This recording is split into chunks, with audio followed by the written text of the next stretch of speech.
finally fixed the Bugatti Veyron and then attempted top speed. But it didn't go to plan. Oh no, something is seriously broken. I've got no power. For years, Bugatti stood at the very top of automotive engineering, guarded by some of the industry's brightest minds. But everything changed when one of its most respected former chief engineers made a shocking move that no one saw coming. His decision to join YouTube car builder Mat Armstrong sent waves through the automotive world and sparked endless speculation. So, was this simply a career change? Or does it signal something much bigger? The real story behind this unexpected partnership could change how people see Bugatti forever. The engineer who changed everything. Long after the lights had gone out inside Bugatti's famous factory in Molsheim one night, an engineer sat alone at a computer, watching something he was never expected to see. On his screen was a YouTube video showing British mechanic Mat Armstrong attempting what many experts would call impossible. In front of Mat sits a completely wrecked Bugatti Chiron Pur Sport, one of only 60 ever built. The damage looks beyond repair. Even people with years of experience would likely say the car's story was over. The engineer quietly expects the same ending. After all, rebuilding a Chiron is not something anyone believes can be done outside Bugatti's tightly controlled workshops. But then something unexpected begins to happen. With every new episode, Mat solves another problem that should have stopped the project for good. A damaged part is repaired. A missing component is found. Another major obstacle disappears. Slowly but surely, the broken hypercar starts looking like a real Bugatti again. The engineer keeps watching, waiting for the moment everything falls apart. Yet, that moment never comes. Instead, his doubt slowly turns into respect. What he first dismissed as an internet experiment now begins to look like genuine engineering. He no longer sees a YouTuber chasing views.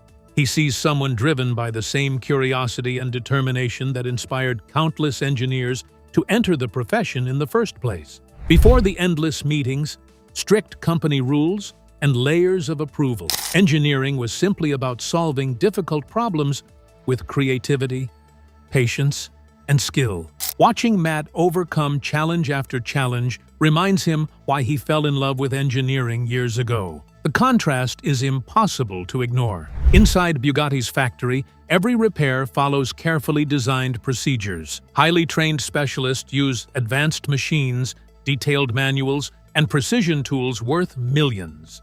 Every step is checked, documented, and approved. Meanwhile, Mat works inside a far more modest garage with a small team, limited equipment, and an unwavering belief that every problem has a solution. Against all expectations, he continues making progress. Of course, the engineer also understands the enormous responsibility involved. A Bugatti capable of nearly 300 miles per hour leaves absolutely no room for mistakes. One tiny error could have devastating consequences, which explains why Bugatti enforces some of the strictest repair standards in the automotive world.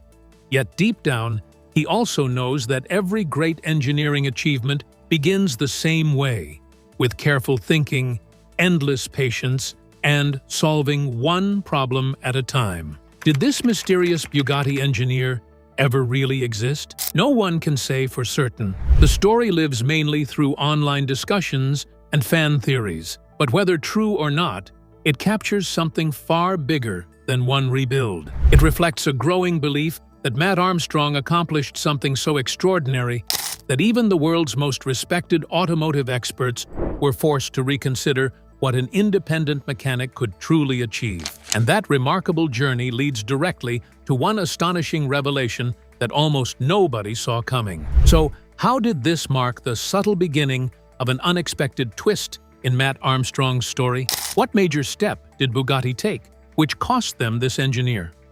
Let's find out. Mat Armstrong's road trip to Bugatti ends with a surprising reception.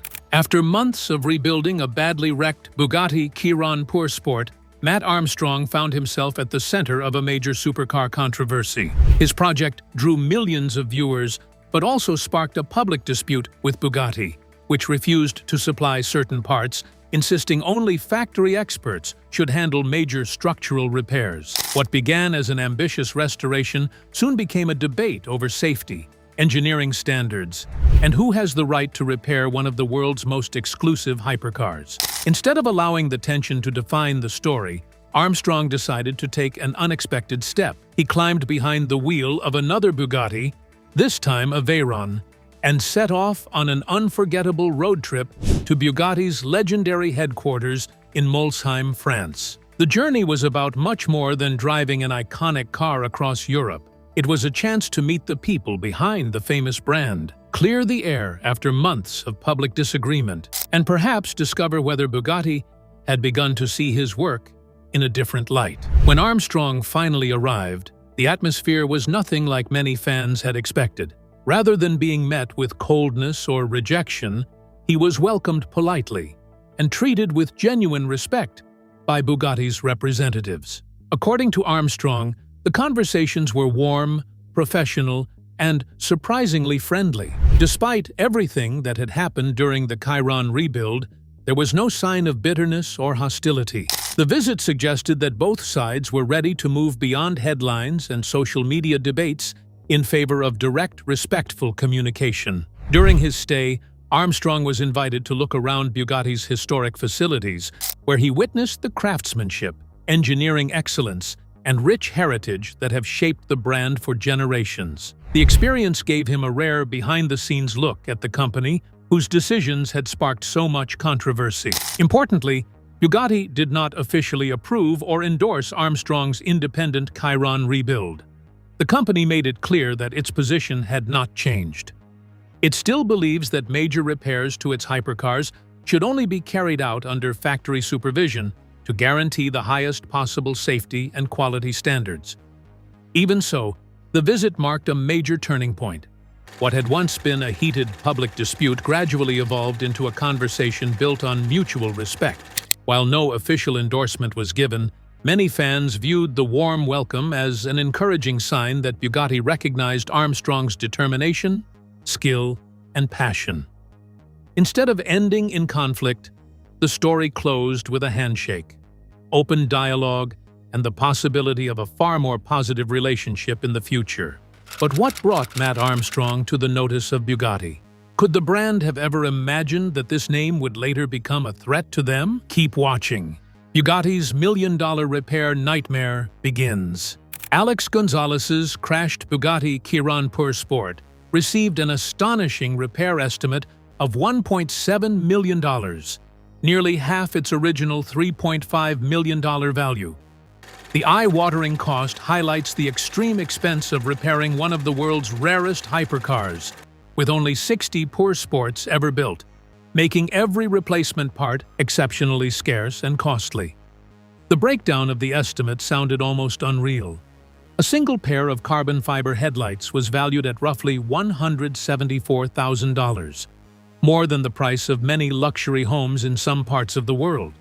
Each front carbon fiber fender carried a price of $200,000, while just one section of the hood was listed at $58,000. And those were only a few items on a repair bill filled with eye-watering numbers. It quickly became clear that rebuilding one of the most exclusive hypercars ever created was nothing like repairing an ordinary luxury vehicle.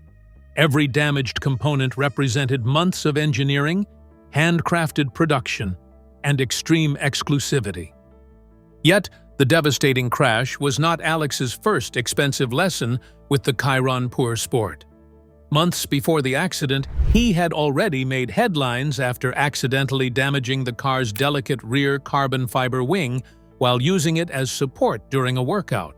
What seemed like a harmless mistake ended up costing a fortune. But that incident was only a preview of what was to come. Later, Alex crashed the Bugatti into the back of a small Japanese mini-truck, causing catastrophic damage that left the multi-million-dollar masterpiece looking almost beyond saving. The damage was so severe that the insurance company declared the Bugatti a total loss and sent it to a salvage auction. For many owners, that would have marked the end of the story. Alex even considered selling the wreck. With YouTube's famous car rebuilder, Mat Armstrong, showing serious interest in taking on the project. Instead, Alex made a bold decision that surprised many people. He bought the destroyed Chiron back, determined to restore it himself. That decision, however, opened the door to an even greater challenge. Reports claim that once Bugatti realized the repair would happen outside its approved repair network, the company blocked the car's vehicle identification number, VIN, from its parts ordering system.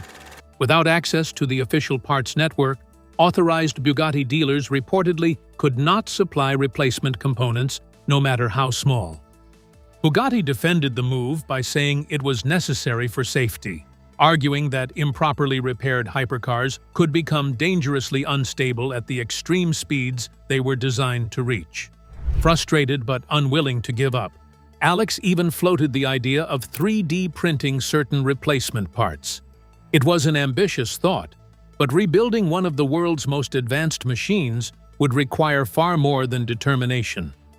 To bring the Chiron back to life, Alex needed someone fearless enough to attempt what many believed simply could not be done. How has Mat Armstrong inscribed his name in the hearts of supercar lovers? Does he really have lots of accolades to his name? Stay glued. The rebuild everyone called impossible.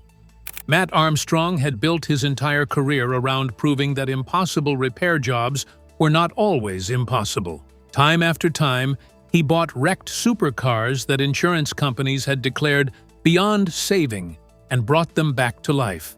From smashed Lamborghinis to badly damaged Rolls-Royces and other high-end machines, he never hid the problems or edited out the failures. Instead, he showed every mistake, every setback, and every breakthrough. That honesty earned him millions of loyal viewers who trusted him because they watched the real journey, not just the final result. But the moment Mat stood in front of Alex's destroyed Bugatti Chiron Pur Sport, he immediately understood that this project was on an entirely different level. This was not just another damaged supercar. It was one of the rarest and most valuable hypercars ever built, and many believed Bugatti had made sure a car like this could never be successfully rebuilt outside its own factory. Even with those overwhelming odds, Mat decided to take the challenge. As work began, the team uncovered a discovery that made an already difficult project seem almost hopeless. Evidence suggested the Chiron had been driven without coolant before the crash, creating fears that its legendary quad-turbocharged W16 engine had suffered irreversible internal damage. The outlook appeared grim. Yet when the moment of truth finally arrived, something incredible happened. The engine fired into life on the very first attempt. That single moment completely changed the mood inside the workshop. What had looked like a hopeless rebuild suddenly seemed possible again. The relief did not last for long. Sharp-eyed viewers watching one of Mat's videos noticed what looked like a crack running across the gearbox casing. Online discussions exploded almost immediately, with many convinced the project had been doomed from the very beginning. Rather than ignore the growing concerns, Mat inspected the suspected damage in front of the cameras. After a careful examination, the frightening mark turned out to be nothing more than dirt, grime, and leftover crash debris.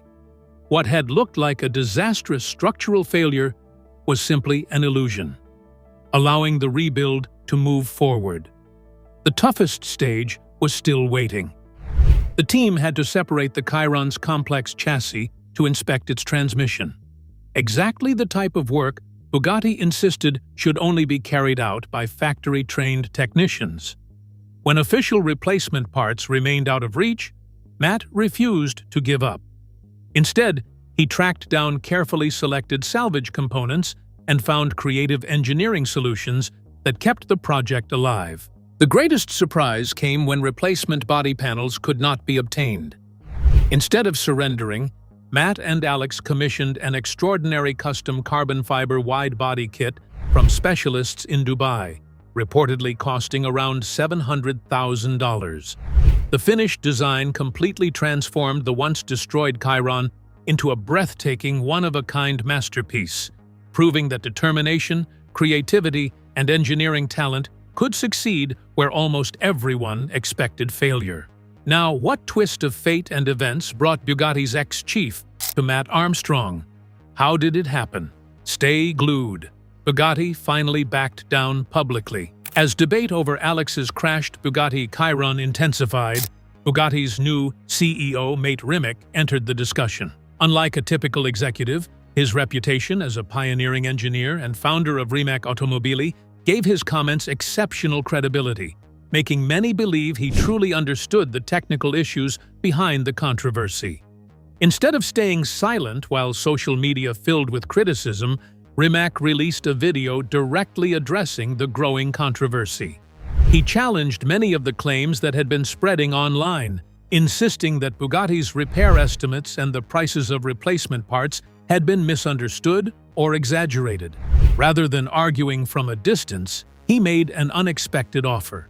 He personally invited Mat Armstrong to bring the damaged Chiron to Bugatti's legendary headquarters in Molsheim, France, where the factory team would help restore the car using its own expertise and equipment. Many expected Mat to accept such a rare invitation, but he politely turned it down. He made it clear that he had never set out to fight Bugatti or embarrass the company. He openly admitted that certain highly advanced Bugatti components could never be reproduced in a normal workshop.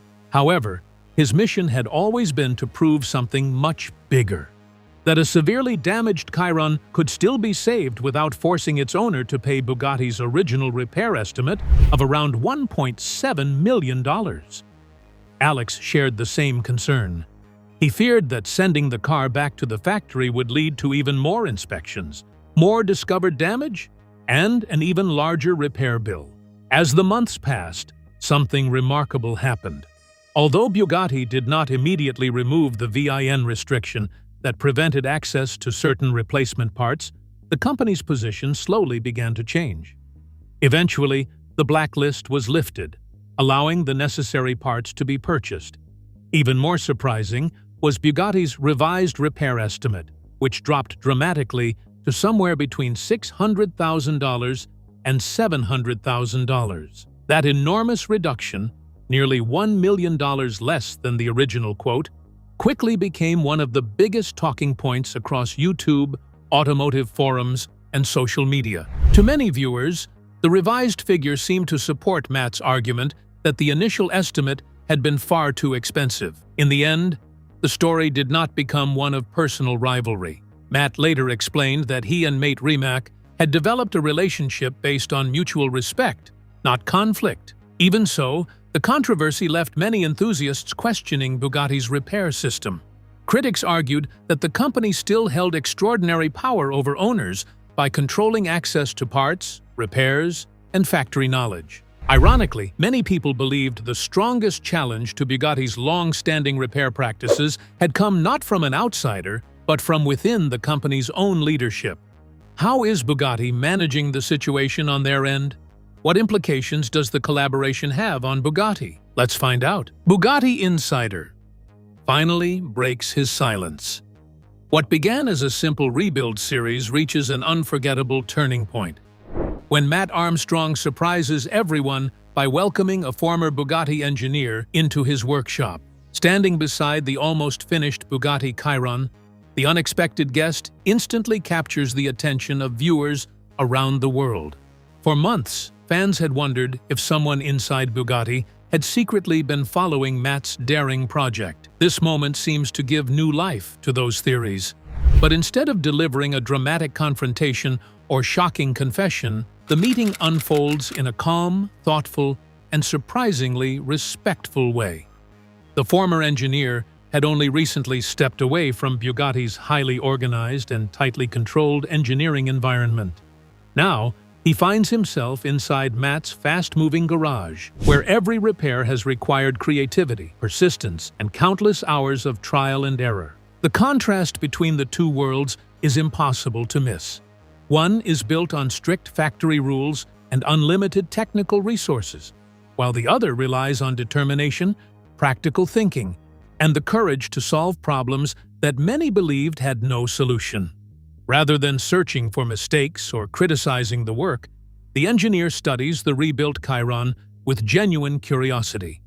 He carefully inspects the repairs, asks thoughtful questions about the chassis, safety systems, and structural strength, and listens closely as Matt explains the long journey behind every repaired part. Each answer reflects months of setbacks, unexpected challenges, expensive lessons, and hard-earned victories. Instead of competing with one another, the two men build a conversation based on mutual respect. Factory knowledge meets independent innovation, proving that different paths can lead to the same destination when excellence is the goal. Once the episode goes live, it quickly spreads far beyond Matt's regular audience. Car enthusiasts, engineers, mechanics, and repair specialists across the world begin studying every word of the discussion. Many see it as something rarely witnessed, a meaningful conversation between the people who designed one of the world's most advanced hypercars and someone bold enough to rebuild it outside the factory. Suddenly, long-held beliefs about who can restore a Bugatti Chiron begin to shift. The emotional climax arrives when the rebuilt Chiron finally comes to life. The engine roars, every system appears complete, and only one challenge remains: the first drive. As silence fills the garage, every eye turns toward the car. The former Bugatti engineer watches with quiet anticipation, knowing exactly how much is at stake. Whether or not the rumors about his involvement were ever true, one fact can no longer be questioned. A once wrecked Chiron now stands ready to prove that determination, skill, and relentless belief can accomplish what many once thought was simply impossible. So, what do you think about the latest collaboration between Bugatti's ex-chief engineer and Mat Armstrong? Could it be due to his exhausted patience, or is he setting quiet boundaries? We'd love to hear your opinions in the comments below. And don't forget to like and subscribe.